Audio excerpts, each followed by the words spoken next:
Well, good morning, everyone. My name is Mighty Stream. I'm excited to be with you today. Today is May the 22nd, and we are going to do the Just for Today in a meditation here. I am brought to you by Hope Through Navigation, and this is our Hood Recovery Services. You can reach me at Recovery of Hope 21 at gmail.com. Hope you're having a good Sunday morning. Next year, it'll be a different day. So I wish I hadn't said that, but oh well. Let's get into our Just for Today. It is May 22nd, and it says, symptoms of a spiritual awakening. The steps lead to an awakening of a spiritual nature. This awakening is evidenced by changes in our lives. Basic text, page 49. We know how to recognize the disease of addiction. Its symptoms are indisputable. Besides an uncontrollable appetite for drugs, those suffering exhibit self-centered, self-seeking behavior. When our addiction was at its peak of activity, we were obviously in a great deal of pain. We relentlessly judged ourselves and others and spent most of our time worrying or trying to control outcomes. Just as the disease of addiction is evidenced by definite symptoms, so is a spiritual awakening made manifest by certain obvious signs in a recovering addict. We may observe a tendency to think and act spontaneously, a loss of interest in judging or interpreting the actions of anyone else, an unmistakable ability to enjoy each moment, and infrequent attacks of smiling. If we see someone exhibiting symptoms of a spiritual awakening, we should be aware that such awakenings are contagious. Our best course of action is to get close to these people. As we begin having frequent, overwhelming episodes of gratitude and increased receptiveness to the love extended by our fellow members, and an uncontrollable urge to return this love, we'll see that we too have had a spiritual awakening. Just for today, my strongest desire is to have a spiritual awakening. I will watch for its symptoms and rejoice when I discover them. Isn't that beautiful? That is one beautiful, beautiful reading. Let's go ahead and take a moment of silence, followed by the we version of the Serenity Prayer. A moment of silence now.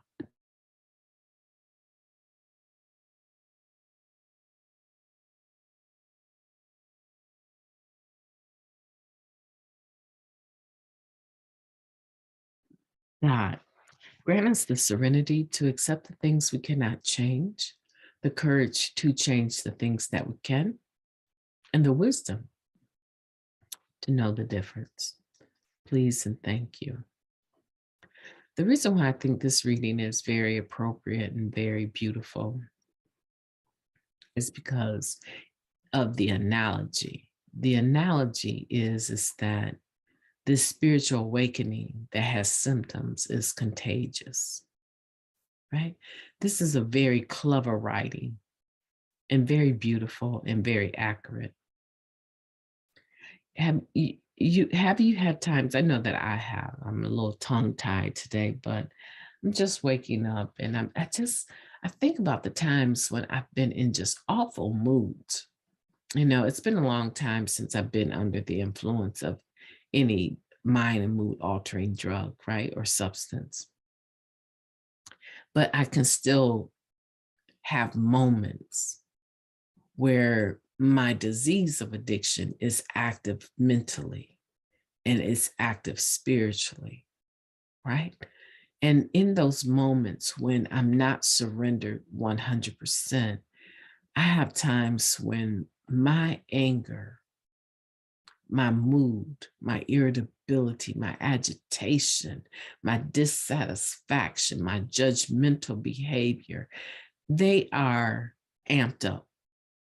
Now, they're amped up 1,000 times more if I had been using, but just in day to day living, it's hard to be in a bad mood when you have children that are running around and they are excited and energetic and they want to go swimming and they want to do this and do that. What's my point?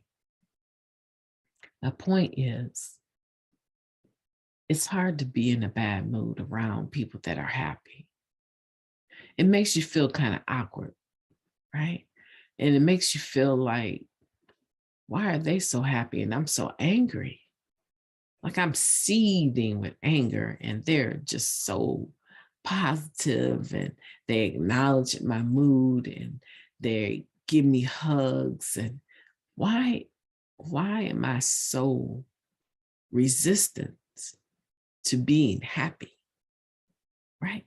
In those moments when I'm in that situation, that's what I think. And I think that it's the same thing here, right? We can be negative if we want to, or we can be positive if we want to. Every situation that I'm faced with every day, right? My mom, my mother-in-law is still transitioning. And it's very hard because I'm wondering why, what is she holding on for? Is there something we, very much alive, her children and I, is there something we can do? Because certainly she can probably still hear us. So is there something we can do that will convince her that she's okay, that she can release her energy and go on into the next phase of her journey, albeit not physical, but spiritual. So, I mean, there's things on my mind today, including a college paper, right? That's due tonight. So we have life that happens. We have things that come our way. What's my point? My point is that life is going to happen without your permission.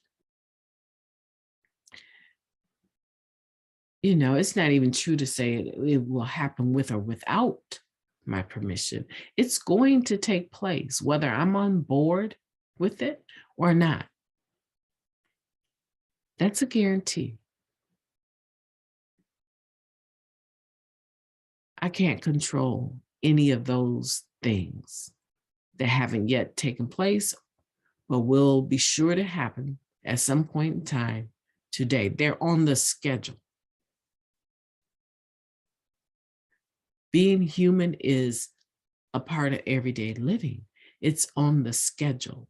I cannot control what other people do or don't do. I can, however, control what I do or what I don't do. I can control my responses and how I interact with people. I can choose to be positive or I can choose to be negative. Really, it just comes down to the inner level of contentment that I have at any point in time. My general mood is joyful. My general tone is kind. They're not a hard stretch for me. They're not. It's more of a stretch for me to become angry and choose to stay in that. And if I'm being quite honest, when I'm choosing not to recover, I'm choosing not to love, I'm choosing not to be kind, I'm choosing to look at something more grimly, it affects my health. My joints feel different, they hurt more, my head hurts, right? It's not conducive to me to not have love, to not be joyful, to not be forgiving. It's not conducive for me in any way. And I would submit that is not conducive for you. So this spiritual awakening has symptoms. It has telltale signs. A smile on our faces is one of them. The ability to live in the moment and be spontaneous is one of them. Not recklessly spontaneous. You know, our behavior does need to be somewhat calculated, right? I mean, spontaneity is not supposed to be a death sentence. It's supposed to let you know that I'm okay with not having all the plans. I'm okay with not controlling every move that I make and every move that everyone else makes. Let me put it another way that probably will sound grammatically better. I don't have to be in charge of everything. It's okay to go have a cup of coffee with someone that calls me up or chats me up and say, "Oh, I need to sit and talk. You got a minute? Meet me at Starbucks," or "I just want to swing by. Are you busy? I need to." It's okay to say, "Yeah, come on by." Now, I'm not big on unexpected guests, right? But I am very much open to spending time with people that I had not factored into my day. It's okay. That's a symptom of you being concerned about other people and not just yourself. Like this reading says, our disease of addiction had symptoms that were indisputable, right? Besides the fact that we had this uncontrollable appetite for drugs, we were very self-centered and we had self-seeking behavior, me, myself, and I. What works for me is the only thing it's going to be, right? So it makes sense that recovery from the disease of addiction would have signs as well. Today, while you're sitting there drinking your coffee, I want you to think about, do I have signs? Are there symptoms that I'm having of a spiritual awakening? Can the average person get good vibes from me if they're in my atmosphere? Can the average person say, "Wow, that's somebody I would love to hang out with"? Or does the average person, when they see you come and walk the other way, or they walk to the other side of the room because they don't want to be bothered with you and your attitude? Think about it. That's what I want you to do today. I want to challenge you to write down proof, the proof you have of a spiritual awakening. What proof have you exhibited? What symptoms have you exhibited of a spiritual awakening recently? We don't have to talk about forever. Let's just say in the last week, in the last 7 days, I want you to write down, title it Symptoms of a Spiritual Awakening, or My Symptoms of a Spiritual Awakening, and write them down. And that would look like, so and so brought a discussion to me, and I normally would judge them every sentence that they said and then give them some negative feedback just because I really don't care for them. They have no idea how much I dislike them. But instead, because I'm aware that I have a resentment that's ongoing with them, I chose to listen and pray the serenity prayer as they were speaking. And I listened to them attentively. And I was able, for the first time, able to see how much they admire me and how much they actually look to me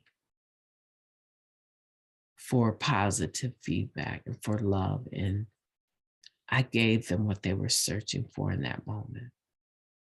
That would be a symptom of a spiritual awakening. My name is Mighty Stream. I've enjoyed being with you today. I hate it when I don't go back to this screen, but it's okay. It's not a big deal, right? I'm doing this because I want to, not because I have to. I do it because I want to, and it doesn't have to be perfect every time. I'm not looking to make money, right? So it doesn't have to be so squeaky clean. It's not an advertisement or marketing. I'm not promoting Narcotics Anonymous. I am, however, promoting love today. Be kind to yourself. I'll talk to you tomorrow.